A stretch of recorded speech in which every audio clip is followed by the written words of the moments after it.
श्री परमहंस आश्रम धारकुंडी सतना द्वारा संचालित हमारे YouTube चैनल मानस बोध सत्संग को सब्सक्राइब करके सनातन संस्कृति के प्रचार में भागीदार बने। पढ़ रहे हैं रामचरितमानस और रामचरितमानस में पढ़ रहे हैं कि श्री रामचंद्र जी की बारात जाने की तैयारी हो गई और तैयारी भी हो गई और चल भी दिए हैं, चल दिए। कहते हैं सुन अस ब्याहु सगुन सब नाचे, अब कीन्हे बिरन चिन्हम साचे, एहि विधि कीन्ह बारात पयाना, है गए गाजहि हने निशाना। ऐसा ब्याह सुनकर मानो सभी शकुन नाच उठे और कहने लगे अब ब्रह्मा जी ने हमको सच्चा कर दिया।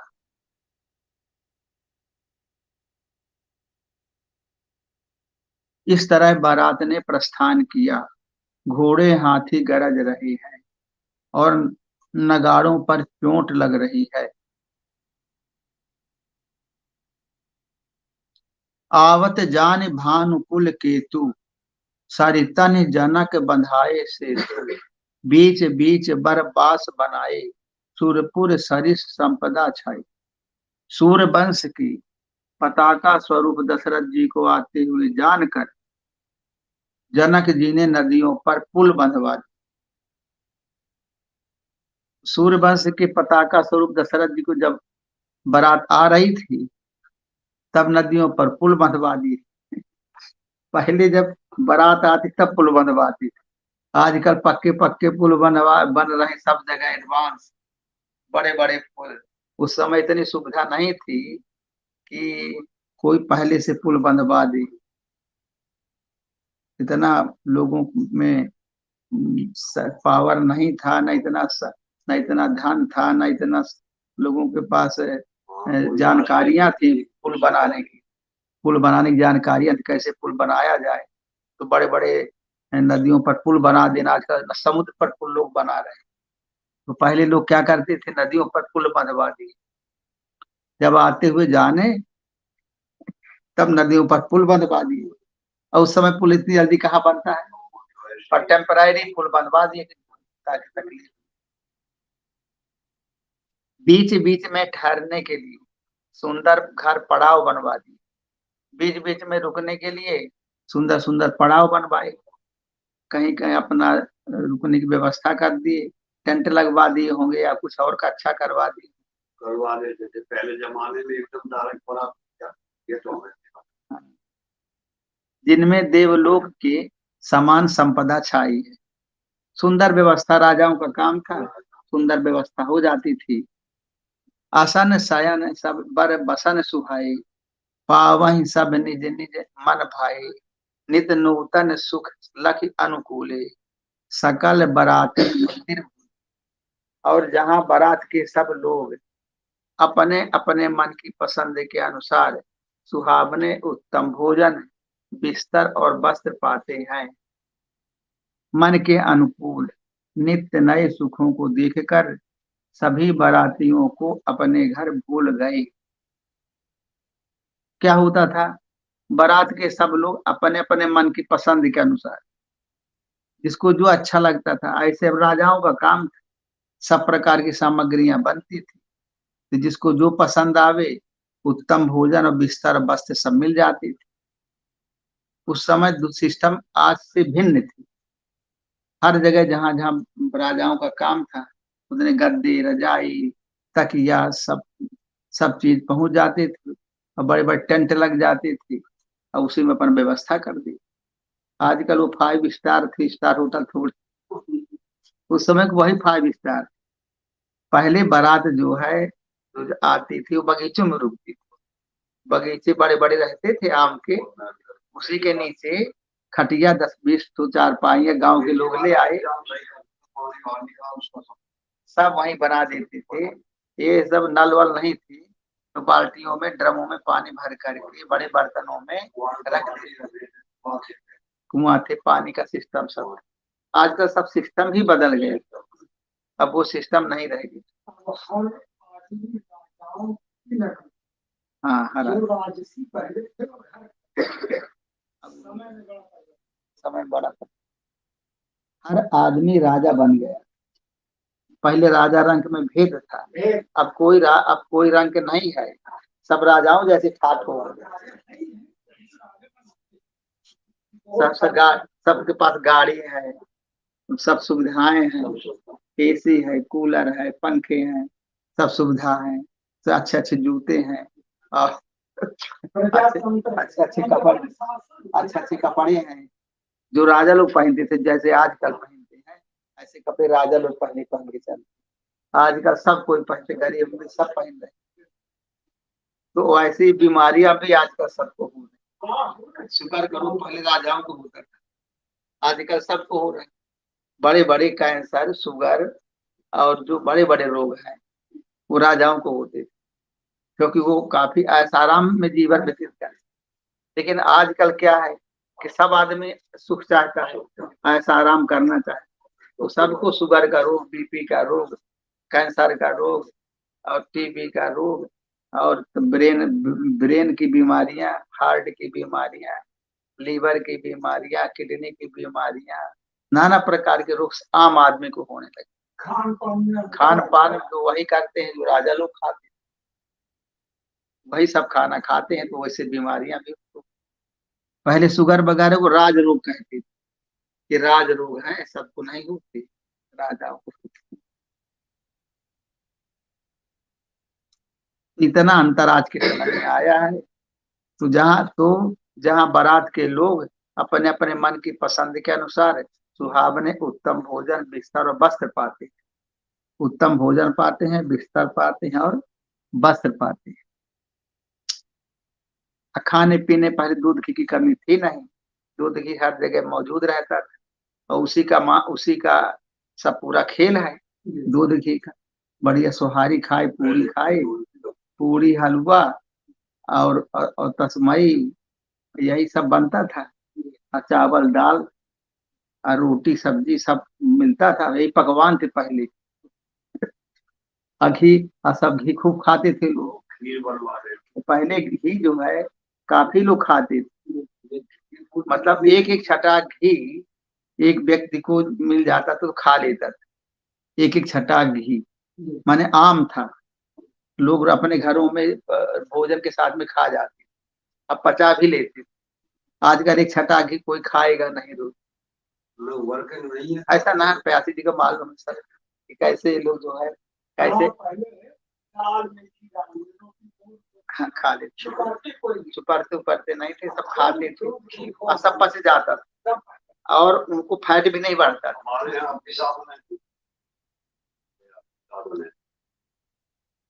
तो इस प्रकार से पहले का सिस्टम मेहनत करने वाला सिस्टम था, और जो खाते थे वो पचा भी लेते, और 100 100 के एक एक कुंटल उठा भी लेते, एक एक कुंटल। ये पहलवान तो आप बैठे आपके साथ बयासी, तो वो जो है पत्थर उठा लेते, तपावा रहता, क्षमता है। इस प्रकार का जमाना बीत गया। अब आया तो आदमी साग सब्जी खा रहा, भाजी खा रहा है, आलू रोटी। पहले लोग ज्यादा पसंद नहीं करते, पहले ये पसंद नहीं करते। पहले पहले खाना तो रोटी दूध खाइए, और चावल खीर खाइए, चावल दाल खाइए, सब्जी उब्जी को ज्यादा लोग नहीं पूछते थे, सब्जी वब्जी साधारण मानी जाती थी, अरे कुछ नहीं रखा, ये तो घास पात है, दूध घी खाओ, उसी में ताकत। अब आजकल लोग जो है दूध घी खा ही नहीं सकते, डॉक्टर मना करते ना खाना, नहीं तो बीमार हो। आजकल का जमाना बदल गया। तो भाई ऐसे समय बदलता रहता, जैसे जैसे आदमी के कर्म बदलते हैं, आदमी मेहनत नहीं करना चाहता, आनंद आराम से रहना चाहता, खा ले और सोना चाहता है, ऐसे ऐसे उसको बीमारियां भी बढ़ती जाती। आदमी को कहीं जाना है, बिना गाड़ी के जाता नहीं, साधन के जाता नहीं। पहले के लोग यहाँ से इलाहाबाद पैदल चले जाते थे, यहाँ के गांव के लोग कहीं इलाहाबाद जाना है तो इलाहाबाद जा चल भाई 4 6 दिन पहले से चले जाते थे, कहीं जाना 6 दिन पहले चले जाओ, अपना रोज चलो 40 40 50 50 किलोमीटर, आप पहुंच गए 3 4 दिन में, 3 दिन पन्ना लोग चले जाते। हाँ पहले का जब तो क्या था, अब गाड़ियां हो गई तो लोग लोग को लैट्रिन भी जाना तो नहीं, चलो दौड़ चलेंगे। पहले क्षमता से लोग पैदल चलना पसंद करते, अब लोग पैदल चलना पसंद नहीं करते। तो पहले मेहनत करना लोग पसंद करते, आजकल भी, आजकल के जमाने में जापान वगैरह में लोगों को जैसे बस पकड़ना है या अपने ऑफिस जाना है तो लोग साधनों से नहीं जाते। जापान का जो सिस्टम है, लोग जो है पैदल चले जाते, इतने के लिए आप लोग गाड़ी नहीं ले जाते। वहाँ का चलन महज कुछ करना चाहिए तो उतना दूर चले जाते हैं, अपने ऑफिस चले गए या ट्रेन बस पकड़ना है तो अपना उससे उतना लोग मेहनत कर लिए। तो जहाँ मेहनत करने वाले लोग हैं वहाँ स्वास्थ्य अच्छा रहता है, किसी न किसी रूप में मेहनत करते हैं। और जो लोग बहुत आरामदायक जिंदगी जीवन व्यतीत करना चाहे, कुछ नहीं करना चाहे, उनको कुछ न कुछ शारीरिक रोग आ जाते हैं और उनका जीवन भी कम हो जाता है, लाइफ कम हो जाता है। तो आदमी को मेहनत करना बहुत जरूरी है, शरीर को स्वस्थ रखना है तो कुछ न कुछ एक्सरसाइज, शरीर का सिस्टम ऐसा है जितना इससे कष्ट थे उसे उतना ही मजा आता है। कष्ट का मतलब शरीर को संयमित रखने के लिए शरीर को उतना हम मेहनत दें कि जितने से ये शरीर स्वस्थ रह सके। इसको ना ज्यादा बहुत मेहनत करने की जरूरत है और ना ही कम मेहनत करने की जरूरत। तो स्वस्थ रखने के लिए जितना उचित है उतना उसको मेहनत करवाना चाहिए और करना चाहिए। चाहे योग आसन करें, चाहे आप वॉकिंग करें या सब कुछ मिला के करें, उतना उसको संयम से रखना पड़ेगा। अगर संयम से नहीं रखेंगे इसको तमाम रोगों का शिकार हो जाएगा शरीर, फिर आप साधना भी नहीं कर सकते। जो व्यक्ति संयम से शरीर को नहीं रखेगा,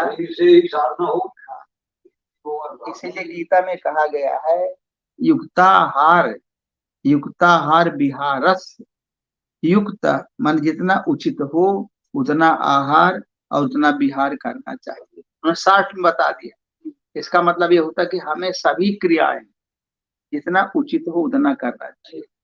महात्मा बुद्ध ने 8 सम्यक ज्ञान करने के 8 उपाय बताए।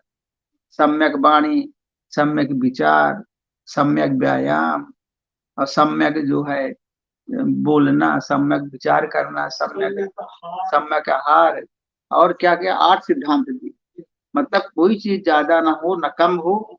जब संयम से हम रहेंगे कि शरीर जो है संयम से बना, इसको ज्यादा भी देंगे तो भी नुकसान है, कम भी देंगे तो भी नुकसान है।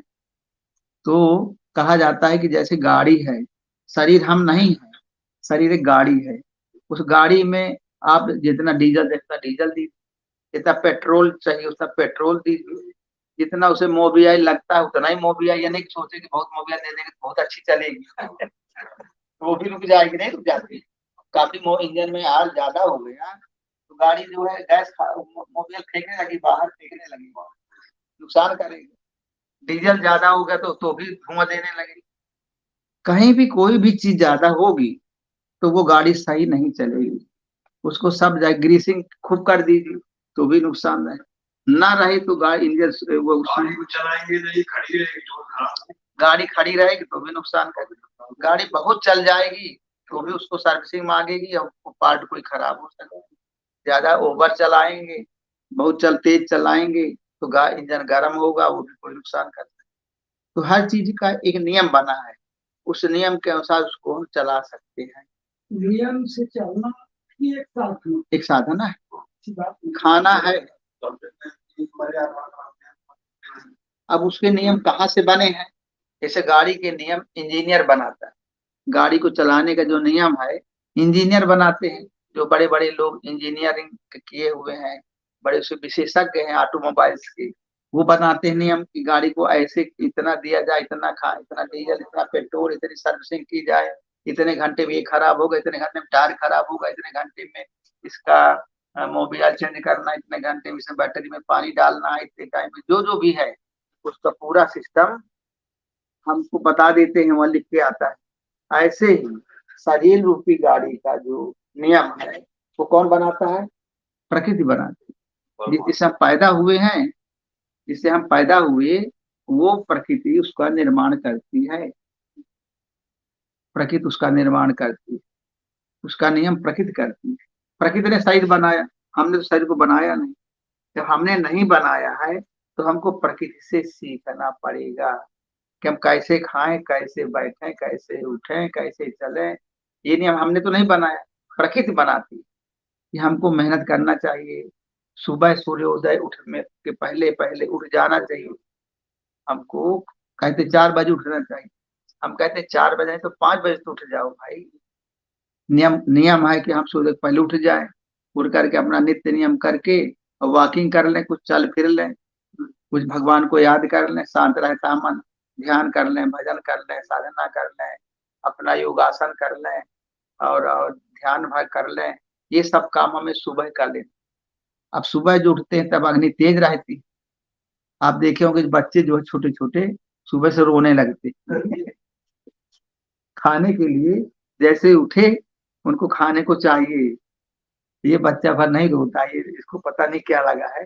नहीं तो जब वो थे ना बाबा लोग छोटे छोटे, जब 4 थे भर्ती हुए, 4 बच्चे भर्ती हुए, तो उसमें मनोज बाबा, सुनील बाबा, मुंडा बाबा और श्री राम बाबा, 4। एक और था तो वो नहीं है, आजकल घर में चला। तो चार चार लोग थे, इनको ले जाते थे सुबह रोटी। तो हाँ? नहीं, छोटे छोटे थे वो, 7 7 8 8 साल की थी जब भर्ती हुई। ये तो 10 11 साल की उम्र। तो वो भर्ती, तो उनको रोज रोटी ले जाते थे, जंगल में खिलाते थे, रोटी गुड़ या रोटी कुछ मिला जुला के रोज खिलाना पड़ता था। तब नहीं भूख बहुत लगती थी और सब खा भी जाते थे, 2 2 3 3 रोटी सुबह सुबह। रात भूख भूख लग जाती। तो सुबह क्या होता है, ये उनकी बात नहीं है। ये जो है शरीर जब बढ़िया फ्रेश रहता है, उसको सुबह के साथ में जैसे सूर्योदय होता है, उसकी अग्नि तीव्र तेज हो जाती है, रात भर में सब पच जाता है। सुबह अग्नि बहुत तीव्र रहती है तो अच्छी भूख लगती है, अर्ली मॉर्निंग। तो उस समय कुछ न कुछ खाना चाहिए। हमारी अग्नि है ठीक है, तो चाय पी लें, बिस्कुट खा लें, नमकीन खा लें, कोई भी चीज खाने को, जैसे आजकल के आधुनिक सिस्टम से कुछ खा लेना। तो क्या होता है, वो शरीर को ताकत पावर दे देता है। फिर 8 बजे नाश्ता कर लिए, उस समय भी अग्नि प्रदीप्त हो जाती है, तो नाश्ता कर लेना चाहिए। जो भी नाश्ता आजकल के अनुसार बनता है, घर में बना देते हैं, वो कर लेना चाहिए। उसके बाद 12 बजे तक, 11 बजे तक, 11 12 के बीच में भोजन कर लेना चाहिए। उस समय भी अग्नि ठीक रहती है। 12 बजे टॉप में जाती है, उसके बाद फिर नीचे डाउन होते होते अब फिर वो शाम के जैसे दिन डूबता है, ऐसे अग्नि मंद पड़ने लगती है। शरीर की जो अग्नि है वो मंद पड़ने लगती है। इसका संबंध सूर्य के साथ है, सूर्य से कनेक्टेड रहती है। तो अग्नि मंद पड़ते पड़ते फिर रात को जो हम खाते हैं लोग, 6 7 बजे तक, 8 बजे तक चल जाएगा। लेकिन जब बहुत रात हो जाती है, जो खाना खाते हैं उससे जो भी प्रोडक्ट तैयार होते हैं, शरीर के अंदर केमिकल्स तैयार होते हैं, वो सब काम नहीं करते। इसीलिए कोलेस्ट्रॉल बढ़ता है। कोलेस्ट्रॉल जो बढ़ता है, इसीलिए बढ़ते हैं एलडीएल VLDL, ये जो टोटल कोलेस्ट्रॉल, ये बढ़ते हैं। क्यों? क्योंकि हमने लेट खाना खाया। 8 बजे के 8 बजे तक चल जाएगा किसी प्रकार से, उसके बाद नहीं चले। नियम तो यह है कि सूर्यास्त होने के पहले पहले खा लेना है। जब तक सूर्य भगवान है तब तक हमें भोजन कर लेना चाहिए, उसके बाद खाना नहीं खाना। तो रात भर हमारा जो भोजन किया हुआ भोजन है वो डाइजेस्ट होता रहेगा, क्योंकि स्पीड डाउन हो जाती है। कोई नहीं करते। पशु पक्षी बताइए, पशु पक्षी जितने हैं वो रात दिन भर खाते हैं और शाम से बंद कर देते हैं। दिन भर खाते रहते हैं, जो मिला खाए। अब बंदर वंदर का दिन भर घूमते रहे, अपना जो मिला खाए है। सूर्यास्त के समय अपने अपने घर चले, सूर्यास्त के समय उनको कहाँ खाने को मिलेगा, उनका अंधेरा हो गया। तो अपना जहाँ जाते हैं बैठ जाते हैं, खाना पीना नहीं खाते। तो खाना पीना अवेलेबल, प्रकृति ने अवेलेबल नहीं कराया, तो अपना बैठे रहते हैं। और फिर सुबह फिर दौड़ते हैं बड़ी तेजी से खाने के लिए।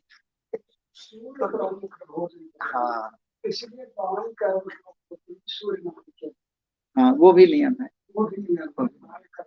सूर्य नारी के तो ऐसा कहा जाता है कि भोजन जो है सूर्यास्त के पहले करना चाहिए, उससे शरीर स्वास्थ्य अच्छा रहता है।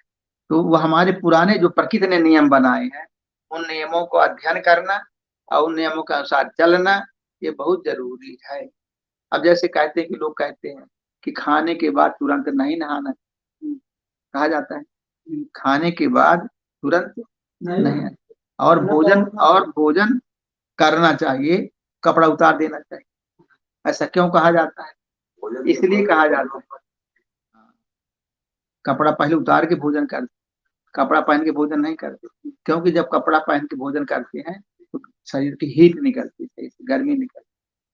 तो वो भोजन को फिर ऊपर कपड़ा पहन के भोजन करने से लोग अच्छा नहीं मानते, वो गर्मी निकलती चली जाए, शरीर हमारा शांत रहे। भोजन करने के आप फिर तुरंत बाद नहाना नहीं चाहिए। नहा लेने से क्या होता है? सर्द गर्म होने का डर, शरीर एक्सेप्ट नहीं करता। तो प्रकृति ने ऐसे नियम बनाए कि हमको वो काम करेंगे तो हमें नुकसान आएगा।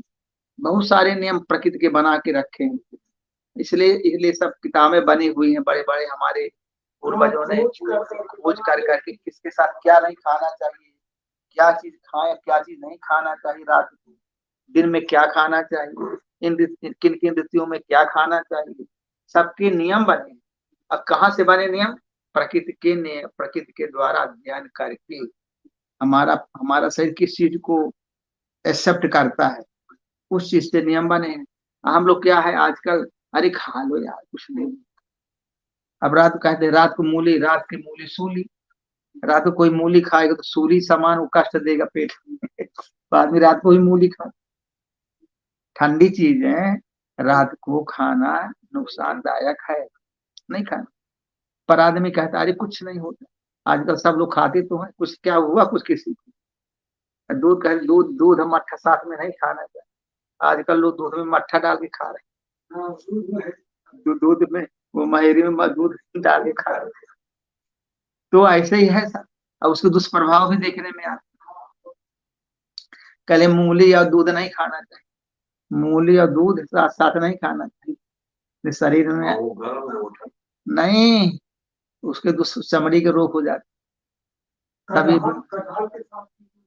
कटहल से दूध नहीं खाना, ये सब नियम बने हैं, तो उनके दुष्प्रभाव शरीर में देखने में आता है।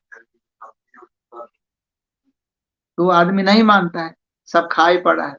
तो आदमी ये शरीर जो है, हम ये कहने को सब मिला करके कि हमें हर चीज का संयम बना हो।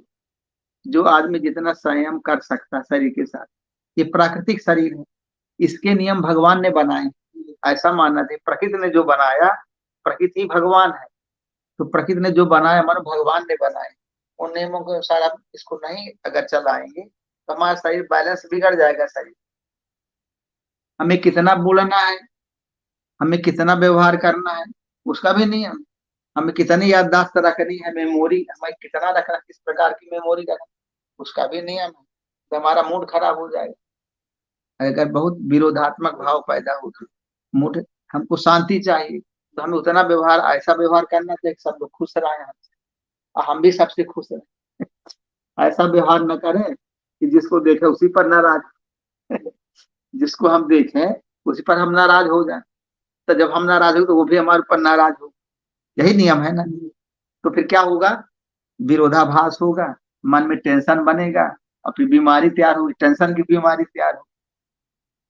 हर चीज के नियम बने, और टेंशन की बीमारी जब तैयार होगी तो शरीर में नाना प्रकार के रोग, शरीर रोगी हो गया तो मन पर इफेक्ट आएगा। इसलिए मन से शरीर बिगड़ जाएगा और शरीर से मन बिगड़ जाएगा। इस प्रकार से हमको जीवन में शांति चाहिए।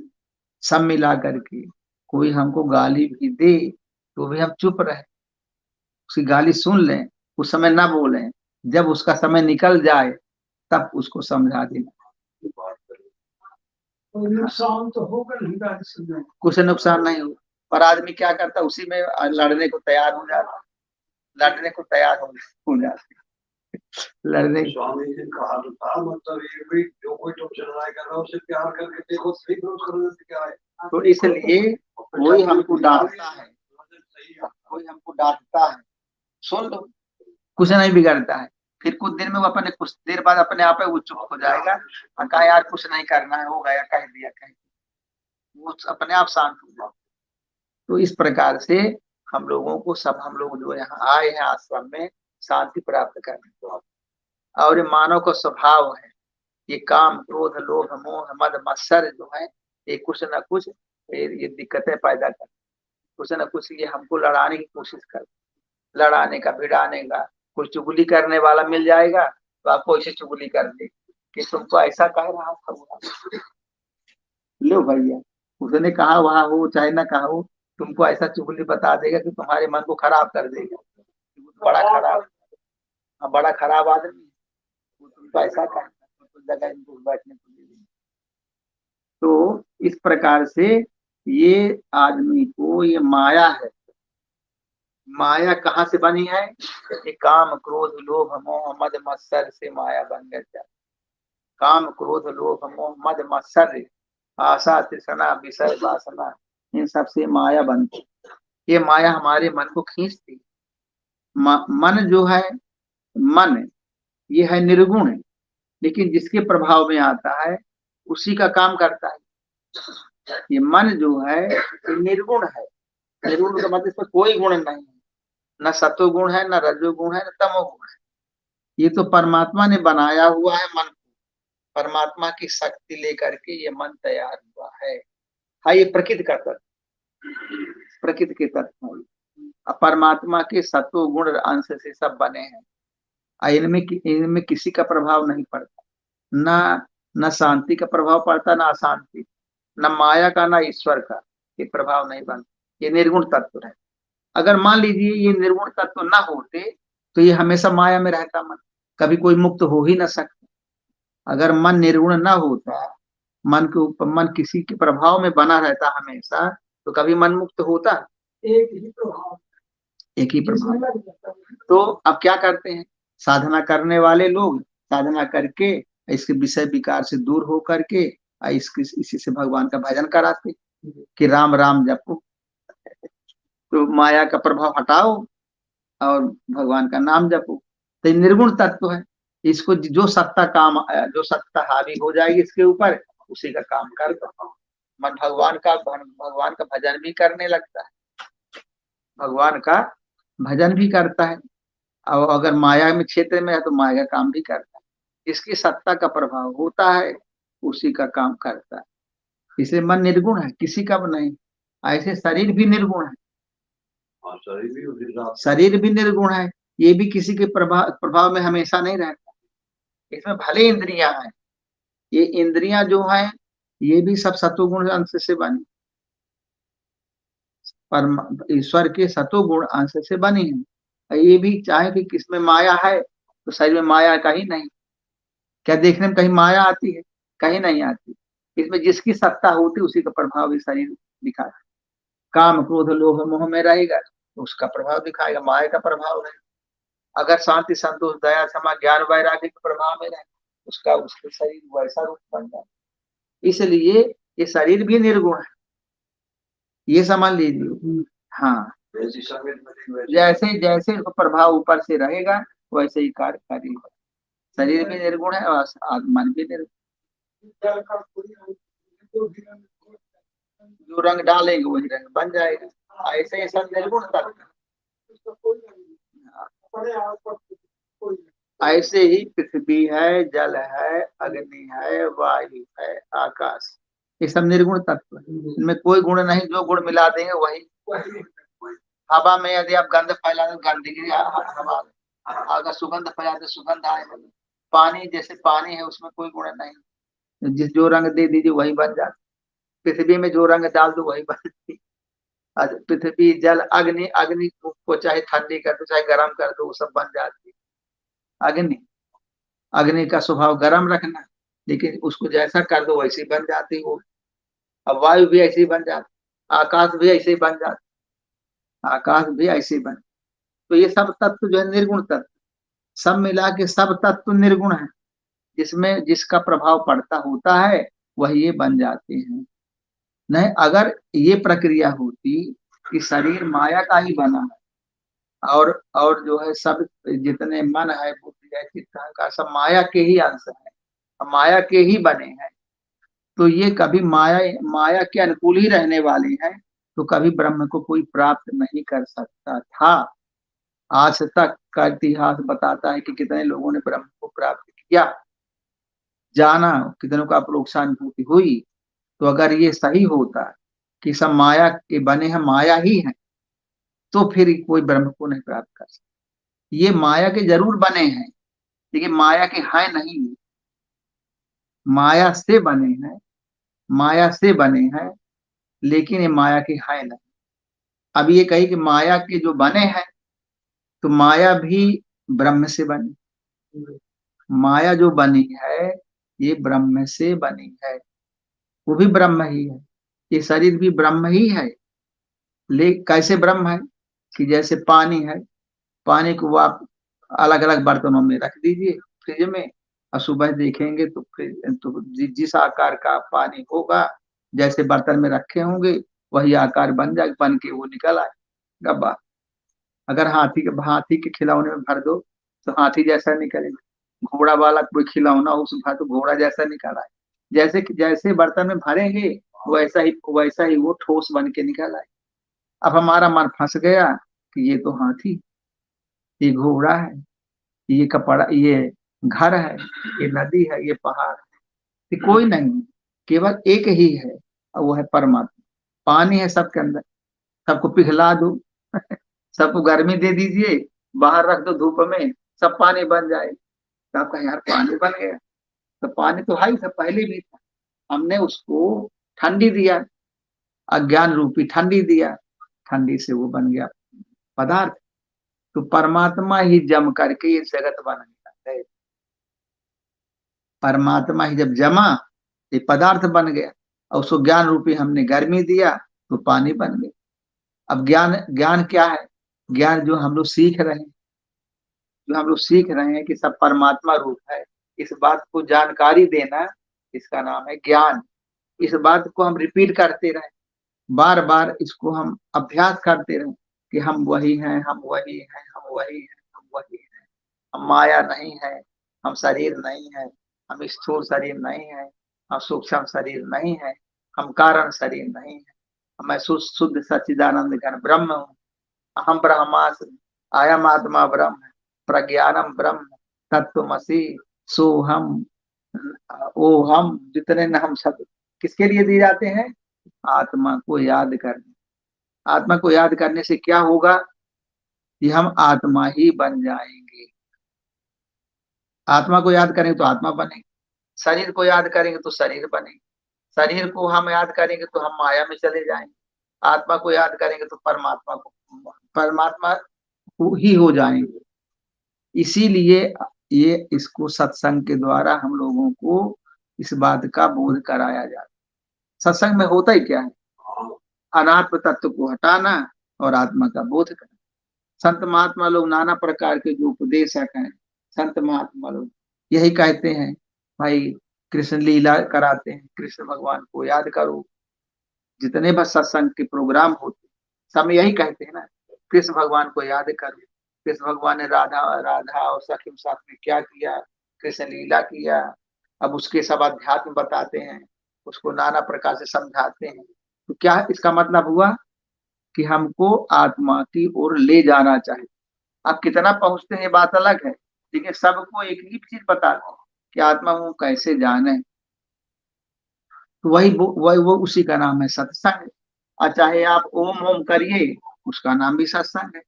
जो कोई साधक लोग ओम ओम का जप करते हैं, या राम राम का जप करते हैं, या शिव शिव का जप करते हैं, या कहते हैं ओम नमो भगवते वासुदेवाय, ओम नमो नारायणाय, जो भी कहते हैं, हम अपनी आत्मा को ही याद करते हैं हर प्रकार। इसके अलावा कोई दूसरा तरीका नहीं। चाहे आत्मा को ही मतलब याद करते हैं। सब आत्मा के पर्यायवाची शब्द है। राम भी आत्मा के पर्यायवाची शब्द, कृष्ण भी पर्यायवाची शब्द, ओम भी है। जितने हम नाम जपते हैं, सोहम भी है, ओहम भी है, सब परमात्मा के पर्यायवाची शब्द हैं। ये सब का नाम लेकर के हम आत्मा को ही, परमात्मा को ही याद करते। अब परमात्मा है कौन? परमात्मा हम स्वयं हैं। अगर परमात्मा हम न होते तो परमात्मा कभी याद न करते। हमसे परमात्मा से क्या मतलब? आपको, आप जैसे बाजार जाते हैं तो क्या लेना है? हमको लौकी लेना है, भिंडी लेना है, कुम्हड़ा लेना है। क्यों लेना है? क्योंकि हम खाते हैं। हम खाते हैं, हम शरीर है तो हमको लगता है। ऐसे हम आत्मा है, तो आत्मा है तो हमको आत्मा की पदार्थ चाहिए, आत्मा का ज्ञान चाहिए कि नहीं चाहिए?